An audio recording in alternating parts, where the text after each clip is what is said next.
Picture this. You are driving home from work on a Wednesday afternoon. The sky looks gray, maybe a little snow in the forecast. Nothing unusual for late January. By the time you reach the highway, the wind starts screaming. Snow hits your windshield so hard you can barely see the car in front of you. Within an hour, you are not moving at all. Your car is buried. The engine will not start. The temperature outside is dropping towards zero, and the wind chill is plunging towards 60 degrees below zero. You are trapped, alone, and nobody is coming to save you. This was not a movie. This was January 1978, when two massive storm systems collided over the American heartland and created what meteorologists called a white hurricane. A storm so powerful, it recorded the third lowest barometric pressure ever measured on the United States mainland. A storm that buried entire towns under 25 feet of snow, killed over 100 people, and left a nation paralyzed. If you lived through the blizzard of 1978, you have never forgotten it. And if you have not heard this story, prepare yourself. Because what happened in those frozen January days changed America forever. The week before the storm, life was normal.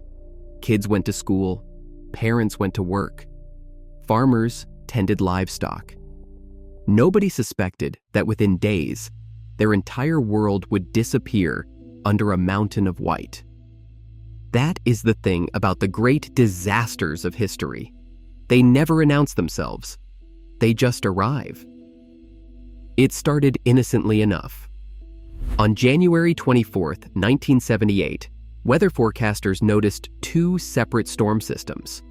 One was a moisture-laden low-pressure front moving up from the Gulf of Mexico.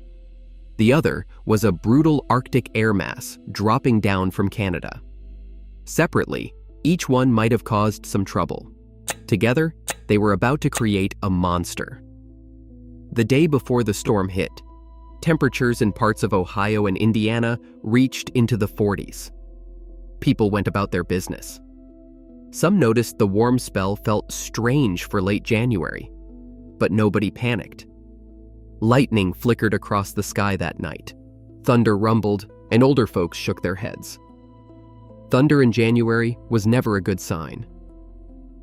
By early morning on January 26th, the two systems merged somewhere over the Ohio Valley. What happened next defied anything the National Weather Service had ever seen. The barometric pressure plummeted so fast that meteorologists compared it to a bomb exploding. They called it explosive cyclogenesis. Today we would call it a bomb cyclone. Back then, they just called it the worst blizzard in American history. The numbers still seem impossible. Cleveland recorded the lowest barometric pressure in Ohio history. Wind gusts reached 111 miles per hour near Lake Erie. An ore carrier on the lake reported sustained winds of 86 miles per hour. The cold was beyond brutal. Thermometers dropped to zero, then kept falling. With the wind chill, it felt like 60 degrees below zero across much of Ohio. Exposed skin froze in minutes. Frostbite could set in before you reached your mailbox. Snow began falling in sheets. Not the gentle flakes of a Christmas card, but a wall of white driven sideways by winds gusting over 100 miles per hour. Visibility dropped to zero. You could not see your hand in front of your face. The temperature, that strange warmth from the day before, vanished. Within hours, it felt like 60 degrees below zero. The highways became death traps first. In Ohio, drivers heading home from work found themselves suddenly blinded. Cars slowed, then stopped, then disappeared under the drifts. On Interstate 90, trucks jackknifed across both lanes. On the Ohio Turnpike, the entire highway shut down for the first time in its history. More than 100,000 cars were abandoned on Michigan highways alone. People just left them where they sat, buried, and walked into the howling wind looking for shelter. Not everyone made it. A woman in her Volkswagen Rabbit slid into a ditch just 2 miles from home. She tried running the engine for warmth, but snow packed into the engine compartment and the car died. She walked to a stranger's house and survived. Others were not so lucky. In Ohio alone, 51 people died. Some froze in their cars waiting for help that could not come. Others collapsed walking through drifts trying to reach safety. Carbon monoxide killed drivers who kept their engines running as snow covered their exhaust pipes. One Cleveland trucker named James Truly was found alive after 5.5 days buried under a 20-foot drift, still in his cab, barely breathing. But the highways were only part of the horror. Back in the towns, in the neighborhoods, in the farms scattered across Indiana and Ohio and Michigan, the storm was burying everything. Snowdrifts did not pile up in feet. They piled up in stories. 15 feet, 20 feet, 25 feet in some places. Drifts tall enough to bury 2-story houses. Drifts that swallowed barns and buried farm equipment that would not be found until spring. Families looked out their second-floor windows and saw nothing but white. Front doors were blocked solid. People tunneled out through upstairs windows or broke through their roofs just to see daylight. East Ohio Gas pumped record amounts of natural gas to furnaces struggling against the cold. Snow shovels disappeared into drifts. People stuffed newspapers into the cracks around their garage doors to keep the howling wind from forcing snow through every tiny gap. In Indiana, one teenager remembered shoveling a path out the back door for the family dachshund. He got about 2 feet and gave up. The wind just filled it back in. Another family 4 miles from the nearest town lost power the first night. They ran a generator that could power only one appliance at a time, feeding it gasoline drop by drop. An 18-wheeler passed by on the state highway in front of their house, and they heard it but could not see it through the 13-foot drifts surrounding their home. They stayed trapped for nearly a week before a tractor finally broke through. The National Guard was called up across multiple states. More than 5,000 soldiers mobilized in Ohio alone. They used tanks, actual military tanks fitted with plows, rolling down Interstate 65 in Indiana to push aside the stranded semis. National Guard helicopters flew 2,700 rescue missions in Ohio, pulling stranded families off rooftops, delivering medicine to people who could not reach hospitals, dropping food and supplies to anyone they could find. The military compared the devastation to a nuclear attack. That was not an exaggeration. Transportation, business, schools, hospitals, everything ground to a halt. Phone lines went down. Indiana Bell stopped all calls except emergencies. Power lines collapsed under the weight of ice and wind, leaving hundreds of thousands of homes without heat in temperatures that would kill within hours. In Indiana, a 1-year-old named Timothy Michael Kimball froze to death when the stove heating his family's mobile home failed. His mother bundled him in blankets and set off through the blinding snow for a neighbor's house. She got lost. When she finally made it back, she realized she had locked them both out. The baby died before emergency crews could reach them. Stories like that haunted survivors for decades. At the National Weather Service office in Indianapolis, meteorologists found themselves trapped for up to 74 hours. They slept on the floor, on stacked boxes of printer paper, eating whatever they could find while tracking the very storm that held them prisoner. When they tried to leave, they discovered engine compartments packed solid with snow. Their cars would not start. Colleagues eventually arrived by snowmobile to relieve them. And yet, in the middle of all that chaos, something remarkable happened. The same thing that always happens when Americans face disaster together. Strangers became family overnight. People who had lived on the same street for years without exchanging more than a wave suddenly found themselves sharing meals, sharing blankets, sharing their last cans of soup. The storm stripped away all the normal barriers. When everyone is freezing, when everyone is scared, when everyone needs help, you stop being strangers. You become neighbors in the truest sense of the word. Neighbors who had never spoken to each other knocked on doors. People opened their homes to strangers stranded on the roads. Farmers with snowmobiles became rescue crews, crossing fields no car could reach to bring supplies to isolated families. Doctors traveled on skis to reach patients. One newspaper in Franklin, Indiana, printed its edition on pink paper so people could find it in the snow. In Ohio, strangers taken in by families during the storm were treated like relatives. People shared food, coal, blankets, whatever they had.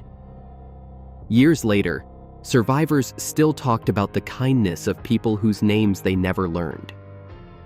One woman remembered her car sliding off the road in a blizzard, and a volunteer fire department not only rescuing her family, but taking them into their homes for 2 days. Her son-in-law eventually became a member of that same fire department. Small world, she said, full of wonderful people. Children, of course, found magic in the madness. When the wind finally died down and the sun came out, kids discovered a winter wonderland unlike anything they had ever seen. Snowdrifts reached second-story windows, which meant you could jump off the roof into powder soft as pillows. Some built igloos big enough to stand in. Others went sledding from their upstairs bedrooms. For children too young to understand how dangerous it had been, the blizzard of 1978 was the greatest adventure of their lives. But even as the Midwest was digging out, the storm wasn't finished. It hooked up with another system moving up the Atlantic coast and became something even worse. The blizzard of 1978 hit New England on February 6th, less than 2 weeks after it buried the heartland. This time, it brought not just snow, but the sea itself. The storm arrived during a new moon, when tides were already abnormally high. Hurricane-force winds drove ocean surges 15 feet above normal. 4 successive high tides rolled in, one after another, without ever fully receding. For 2 days, it seemed like the tide never went out. The morning of the storm, Boston's roads were clear. The forecast called for maybe 6 inches. People went to work. They sent their kids to school. One local weatherman named Harvey Leonard predicted a major blizzard days in advance, but the public had grown skeptical of forecasters. Previous storms had fizzled. This one, they figured, would be the same. It wasn't. By late morning, the sky turned dark. Snow began falling so fast you couldn't see across the street. And then the wind arrived, howling like something alive, piling that snow into drifts that swallowed cars whole. By afternoon, thousands of commuters were trapped on highways with nowhere to go. Along the Massachusetts coast, homes were torn from their foundations. Waves crashed through seawalls that had stood for decades. Boats ended up in living rooms. One woman in Revere was sitting in her home when a wave hit so hard, the house groaned. She knew it was time to get out. Her home, like 2,000 others, was destroyed. In Boston, the storm dropped over 27 inches of snow in 33 hours. Snow fell at 4 inches per hour. Winds gusted to 83 miles per hour downtown and over 100 miles per hour on Cape Cod. Route 128, the highway ringing Boston, became a frozen graveyard of abandoned vehicles. More than 3,000 cars and 500 trucks sat buried under drifts 15 feet deep. Rescue workers went car to car, knocking on windows, checking if people were still alive. 14 people died of carbon monoxide poisoning while sitting in their cars, waiting for help. A 10-year-old boy jumped off his porch into the snow for fun and hit his head. He was not found for 3 weeks. The governors of Massachusetts and Connecticut declared states of emergency and banned all driving. The National Guard was called in. Fenway Park became a staging ground for rescue operations. Troops flew in from Fort Bragg. It took 6 days just to clear the roads. People were stranded wherever the storm caught them. More than 11,000 hockey fans at Boston Garden, there for the annual Beanpot Tournament, found themselves trapped when the blizzard hit. They spent days sleeping in the bleachers, eating hot dogs, using combs and deodorant left behind in the locker rooms. The second round of the tournament was postponed until March. Others made the best of it. Strangers at a movie theater near the highway stayed together, eating popcorn and watching films until the roads reopened. A postal worker stranded in Providence slept on mail sacks at the post office for 2 nights. He had to answer the phone when a woman called to complain she had not received her mail. The Catholic Church postponed Ash Wednesday and lifted its no-meat rule for Friday, saying snow shoveling required extra nourishment. Florists and card shops convinced the governor to extend Valentine's Day into a week-long celebration so people could buy gifts after the roads opened. Life found ways to adapt, but the damage was staggering.